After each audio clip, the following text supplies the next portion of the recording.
సరే నేను గంభీరంగా మౌనంగా చూస్తున్నా. నేను కొడితే వట్టి కొట్టు నాకు అలవాట్లేదు కదా. చూద్దాము.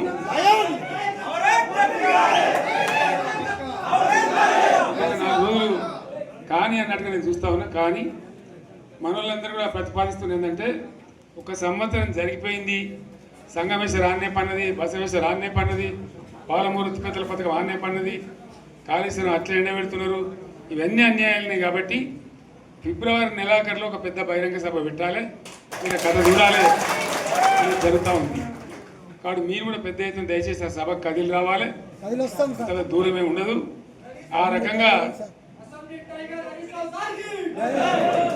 తెలంగాణ శక్తి ఏందో మరొకసారి చూపించి వీళ్ళ మెడలు వంచి ఇప్పుడు సాధించాలి. భవిష్యత్తు కోసం కూడా కొట్టాడకు మనం సిద్ధంగా ఉండాలని తెలియజేసుకుంటూ, పరమేశ్వర్ గారికి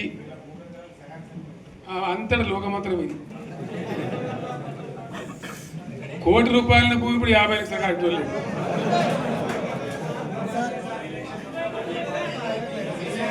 ఈ ఒక్కని బాధ ఒక ఆయన వచ్చింది, మన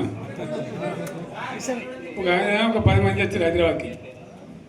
అందులోకి 2 ముస్లిం సోదరులు వచ్చారు.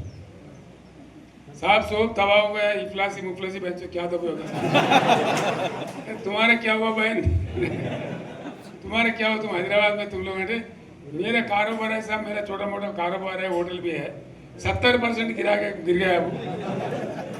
हर कोई पूछ रहे, हर कोई केसीआर को याद कर रहा है सामान. వాళ్ళు మాట్లాడుతున్నారు. ఎక్కడ ప్రతి ఒక్కరు భూముల ధరలు పోయినాయి, మందు పోయినాయి, మసాలా అన్ని పోయినాయి. ఎంత మంచిగా 4 ఎకరాల రైతు నేను 4 కోట్ల ఆశాగా అనుకుంటుండే, అంత ధీమా ఉంది, ఎంత బాగుండే. హైదరాబాద్ నుంచి అడిగితే కూడా వచ్చి మనం ఇవ్వకపోదాం భూములు, డిమాండ్ పెరగానని. అంత బ్రహ్మాండంగా మారుమూల ప్రాంతంలో కూడా 40 లక్షలు 50 లక్షలు ఎకరానికి ఉండే. అటువంటిది సగానికి సగం పడిపోయి మొత్తం నాశనం చేసింది. వీళ్ళు ఇట్లే వదిలిపెడితే ఇంకింత నాశనం అవుతుంది. కాబట్టి మనం కొట్లాడాల్సిందే. నేను ఇంకొక మాట మీకు చెప్తా. ఎలక్షన్లలో నేను మస్తుగా చూసిన 50 ఏళ్ళలో పార్టీలు గెలితే ఓడతాయి. ఇంత మాయలు ఏడాది లోపలనే కాంగ్రెస్ పార్టీ దొరికితే కొడతాం రాని అంత గొప్పగా ఒక్కటే ఏడాది. ఇంకా వాళ్ళ పొంద తెలివికి నిన్న వారి పార్టీడే మంది పెట్టాలి, అదేందో పోలింగ్ పెట్టిన వాడు చూసారా మీరు? ఆ పోలింగ్ పెడితే 70% మనకు వచ్చింది, 30% మనకి. వాడు పెట్టింది మనం పెట్టింది కాదు. 75 ఇది పరిస్థితి. అదే నేను ఏమంటున్నా అంటే, ఫామ్ హౌస్ అంటే ఇక్కడ ఏముంటుంది, వారి ఉంటుంది, మాకు ఉంటుంది, అల్లం ఉంటుంది.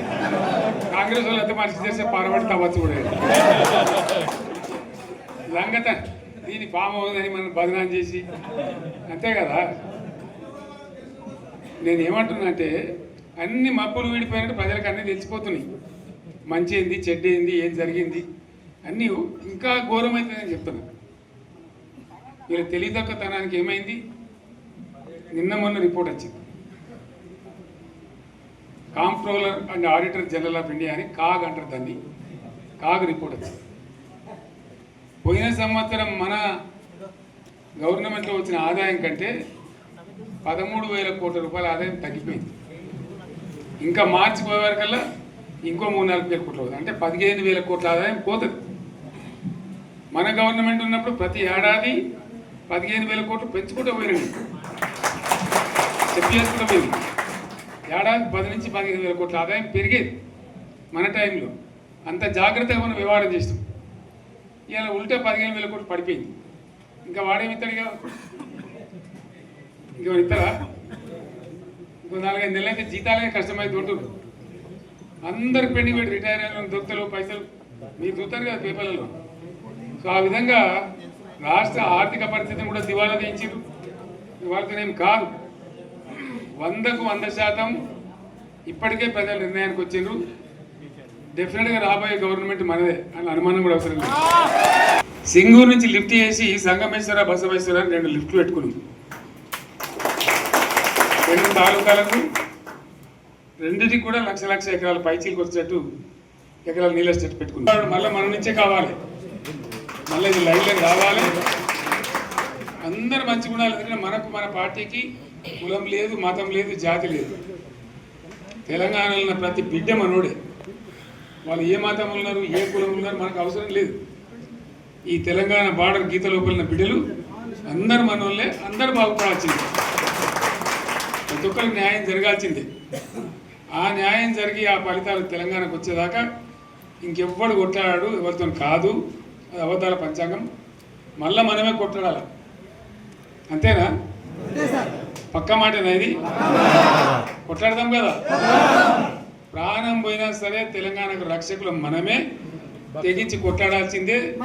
తెలంగాణ హక్కులను కొట్లాడాల్సిందే. మనమే కొట్లాడి తీరాల్సిందే అన్న రెండవ మాట లేదు. కాబట్టి దయచేసి అవసరమైన సందర్భంలో మీ జిల్లా నాయకులు పిలిపిస్తారు, రాష్ట్రం నుంచి నేను కూడా పిలిపిస్తాను. మీరు సిద్ధపడి ప్రత్యక్ష ప్రజా పోరాటాలు లేవదీసైనా సరే మన ప్రాజెక్టులు సాధించుకోవాలి, మన నీళ్లు సాధించుకోవాలి, మన ప్రజలకు అన్యాయం జరుగుతుంటే ఎదురు తిరగాలి, కొట్లాడాలి. తప్పకుండా ప్రజలకు న్యాయం చేసేదాకా మనం ముందుకు పోతూనే ఉండాలి. తెలంగాణ కోసమే బయలుదేరిన జెండా గులాబీ జెండా. తెలంగాణను సాధించింది గులాబీ జెండా. తెలంగాణను మంచిగా చేసి లైన్లో పెట్టింది గులాబీ జెండా. భారతదేశంలో నంబర్ 1 అనేక విషయాల్లో చేసి సాధించి చూపెట్టింది గులాబీ జెండా.